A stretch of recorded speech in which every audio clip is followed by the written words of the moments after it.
हाँ, अब अपन बात करेंगे आपके जो अनिवार्य हिंदी है उसका आरो भाग सेकंड में गद्य खंड के कवि या लेखक परिचय की। ठीक है, अपने काव्य खंड का या पद्य खंड का अपन ने कर लिया कैप्सूल छोटा सा, बस उसी अकॉर्डिंग मैंने फिर से आपके मात्र और मात्र 4 और सिलेक्ट किए। इससे छोटा कैप्सूल तो क्या बनाऊं।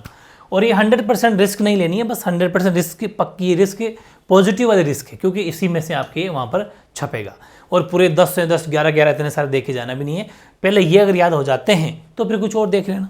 ठीक है, ये बात है। हालांकि फिर वापस वही बात बता दो कि अपने जो पहले करे थे वो सबसे सफिशिएंट है, बिल्कुल सफिशिएंट है, लेकिन फिर भी आप अपने आप से कुछ मॉडिफाई करना चाहते हो तो कर लेना। हालांकि रचनाएं वगैरह मैंने ट्रिक्स ज़बरदस्त बता रखी है, तो उन्हीं को आपको रिकॉल करना है जो आपने अलग से पेज में लिख रखी होगी, उसमें एक आधी लाइन से पेन से बना के लिख लेना, तो आपका अच्छा प्रॉपर तरीके से बन जाएगा। जैसे पहला है लेखिका रज़िया सज्जाद ज़हीर। इसके बारे में देखो कि लेखिका रज़िया सज्जाद ज़हीर का जन्म 15 फरवरी सन 1917 अजमेर राजस्थान में हुआ था। रज़िया सज्जाद ज़हीर मूलतः उर्दू की कथाकार हैं। उन्होंने बीए तक की शिक्षा घर पर रहकर, मतलब प्राइवेट बीए किया है। आर्ट सब्जेक्ट इनके पास में था, बैचलर ऑफ आर्ट्स। और विवाह के बाद उन्होंने इलाहाबाद से उर्दू में एमए कर लिया। ठीक है, उर्दू में क्या कर लिया, एमए। जैसे बीए के बाद एमए होता है, जैसे साइंस वाले बीएससी करते हैं, कॉमर्स वाले बीकॉम करते हैं, बीकॉम के बाद में एमकॉम, बीएससी के बाद में एमएससी, वैसे भी बीए के बाद में एमए। ठीक है ना, ये चीज़ है कि परीक्षा उत्तीर्ण की और सन 1947 में अजमेर से लखनऊ आई और वहाँ करामत हुसैन गर्ल्स कॉलेज में पढ़ाने लगी। और सन 1965 में उनकी नियुक्ति सोवियत सूचना विभाग में हुई और इनका निधन जो है 18 दिसंबर 1979 को हो गया। ठीक है, तो निधन वाली बात जोड़ देना। एक आदि और कोई बात जोड़ना चाहते हो जोड़ देना। ठीक है, पहले मैंने शानदार तरीके से लिखवा रखा है, कोई दिक्कत वाली बात नहीं है। आधुनिक उर्दू कथा साहित्य में उनका महत्वपूर्ण स्थान है। इन्होंने कहानी और उपन्यास दोनों लिखे हैं, ध्यान रखना, कहानी उपन्यास दोनों लिखे हैं। उर्दू में बाल साहित्य की रचना भी की है। वेरी इंपॉर्टेंट बात यही कि उर्दू में बाल साहित्य की रचना भी की है। मौलिक सर्जन के साथ साथ उन्होंने कई अन्य भाषाओं से उर्दू और कुछ पुस्तकों के अनुवाद भी किए हैं। रज़िया जी की भाषा सहज, सरल और मुहावरेदार है। ठीक है, सहज, सरल, मुहावरेदार है, मतलब ऐसा मान लो कि उनकी भाषा में जगह जगह मुहावरों का प्रयोग किया गया है। उनकी कुछ कहानियाँ देवनागरी में भी लिप्यांतरित हो चुकी है, मतलब वो भी देवनागरी भाषा में भी लिखी जा चुकी हैं। प्रमुख रचनाएं तो अपन ने शानदार ट्रिक बनाई रखी है, वो लिख देना वापस से, जर्द गुलाब। और फिर इनको सम्मान में, इसको अलग हेडिंग लगा देना, सम्मान। तो यहाँ तो जर्द गुलाब एक ही लिखा मेरे हिसाब से, मैंने तो 2-3 लिखा दी होगी। और रचनाएं सम्मान, देखो सम्मान, ये अलग से हेडिंग लगानी है नीचे, यहाँ से ना यहाँ लगानी थी, ये थोड़ी टाइपिंग मिस्टेक है। तो सम्मान मिला इनको सोवियत भूमि नेहरू पुरस्कार, उर्दू अकादमी पुरस्कार, उत्तर प्रदेश अखिल भारतीय लेखिका संघ अवार्ड, ये भी इनको मिला है। फिर रज़िया सज्जाद ज़हीर की कहानियों में सामाजिक सद्भाव, धार्मिक सहिष्णुता और आधुनिक संदर्भों में बदलते हुए पारिवारिक मूल्यों को उभारने का सफल प्रयास मिलता है। सामाजिक यथार्थ और मानवीय गुणों का सहज सामंजस्य उनकी कहानियों की मेन या मुख्य विशेषताएं है। तो ये वेरी इंपॉर्टेंट लेखिका हुई रज़िया सज्जाद ज़हीर। कुछ बातें जोड़ लेना, बाकी तो कोई खास नहीं है, बाकी तो जो अपने पहले याद करके वो सफिशिएंट है। चाहो तो एक आधी लाइन निधन वाली या फिर कुछ और कोई जोड़ना चाहो जोड़ लेना, और कुछ चीज़ों को टॉपिक ऐसे हेडिंग बना के लिख देना, बाकी कोई नई चीज़ नहीं है।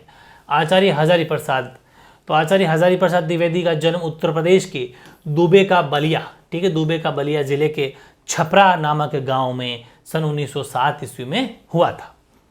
आपके पिता अनमोल द्विवेदी तथा माता ज्योतिषमती, ये कोई जरूरत नहीं है वैसे, चाहो लिख देना। प्रारंभिक शिक्षा घर पर प्राप्त करने के बाद आपने काशी तथा लखनऊ विश्वविद्यालय से उच्च शिक्षा प्राप्त की।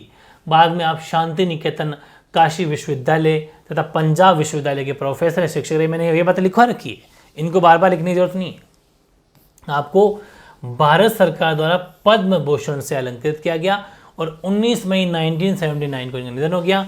ध्यान रखना, इनका भी 1979 को निधन हुआ था और इनका भी, सॉरी उनका तो 17 है, नहीं हाँ सही है 1979 दोनों का निधन हुआ था, दोनों का ईयर सेम है।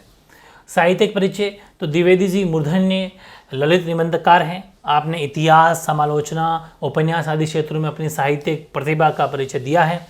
भारतीय संस्कृति, इतिहास, दर्शन आदि आपके प्रिय विषय रहे हैं। आपकी भाषा में तत्सम शब्दों के साथ देशज एवं उर्दू, फारसी, अंग्रेजी भाषाओं के शब्दों का प्रयोग भी हुआ है। शैली वर्णनात्मक है, विचारात्मक है, भावात्मक है, व्यंग्य विनोद है, उदाहरणात्मक है, समीक्षात्मक आदि आपकी भाषाएं के हैं। और साहित्य आपके लिए मनुष्य के मानसिक और चारित्रिक उन्नयन का साधन बेसिकली रहा है। रचनाओं में अशोक के फूल, कुटज, निबंध, बाण भट्ट की आत्मकथा, अनाबदास का पोथा उपन्यास है, ठीक है, कबीर, सूर साहित्य समीक्षा है, संक्षिप्त पृथ्वीराज रासो, नाथ सिद्धू की बानियाँ, विश्व भारती आदि। तो ये तो वो चीज़ें रचनाएं तो जो अपने ट्रिक बनाई थी ना वो ज़्यादा बढ़िया रहेगी, यहाँ तो आपको और ज़्यादा कॉम्प्लिकेटेड बन सकता है। इसलिए आपको करना क्या, ये तो मेरा देने का जरिया, वैसे मेरे को सिर्फ इंपॉर्टेंट लगवाने थे आपको, ठीक है, लेकिन मैं चाह रहा था कि थोड़ा बहुत आपको ऐसा दे दूँ मैटर कि आप चाहो तो, क्योंकि आप लोग कमेंट बहुत करते हो कि नहीं और वो इतना सफिशिएंट है क्या, इतना सफिशिएंट है क्या, डरते बहुत हैं आप, क्योंकि 4 मार्क्स का वैसे तो आपको 4 में 4 मिल जाएंगे, फिर भी कोई एक आधी लाइन डालना चाहो निधन वाली या फिर कोई 1-2 और भी कोई तो डाल सकते हो, मॉडिफाई कर सकते हो, बाकी वो अपना सफिशिएंट है, ठीक है ना। ओके, 2 हो गए। और नंबर 3 है जैनेंद्र कुमार 100% मोस्ट, और फणीश्वर नाथ रेणु जो हिंदी साहित्य में भी है 100% मोस्ट है। तो ये दोनों कैप्सूल बहुत अच्छे ढंग से पढ़ लेना, मैंने बहुत कुछ आपको हिंदी इंग्लिश सब में करा दिया है, और भी जो टॉपिक बच गए जल्दी से जल्दी अपन कवर कर लेंगे। इंपॉर्टेंट निबंध का भी वीडियो आपको आने वाला है जल्द से, और अलंकार इन सब के भी छोटे छोटे वीडियोस कैप्सूल बना के ऐसे दूंगा, सीधी वो जो हैं सीधी चोट कहाँ पर करेंगे, एग्जाम के पॉइंट ऑफ व्यू से बहुत ज़्यादा इंपॉर्टेंट होंगे। तो जो भी कैप्सूल होते हैं उनको बड़े ढंग से करना है, क्योंकि ये बहुत सीरियसली बहुत ज़्यादा असरदार है, ठीक है, बहुत असर करेंगे, सीधे एग्जाम के पॉइंट ऑफ व्यू से इंपॉर्टेंट है, क्योंकि अब बहुत ज़्यादा ब्रॉड सिलेबस, पूरे का पूरा सिलेबस पढ़ने के दिन अब नहीं है, ठीक है। तो ये थे अपने कंपलसरी हिंदी के दोनों कैप्सूल, जो आई थिंक आपने पद देर के दोनों के देख लिए होंगे और बहुत आपके लिए हेल्पफुल रहे होंगे, ठीक है। ओके।